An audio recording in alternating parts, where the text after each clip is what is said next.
Mėgstu juos valgyti ir ypač mėgsta juos naudoti, užmigdyti jaunom princesėm. Bet tai įdomu kodėl.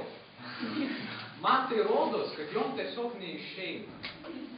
Todėl, kad obuolių sėklose būtent yra labai efektyvus nuodas. Ir man rodos, jos nesistengia užmigdyti, o labiau nužudyti, tiesiog nežino kaip, tai jom užeina tik pusiaukelėj patekti. Tai užmigdo, o po to eina ir verkia kampelyje ant savo vienakojos trūvelės. Tai kaip apsisaugot nuo raganų obuolių? Neimkit obuolių iš senų, kurios tau sako, imu šitą obuolį, jis žiauriai skanus. Ypač šiais laikais, nes jis turbūt užnarkašintas. Ir jūs nežinot, kur jis buvo.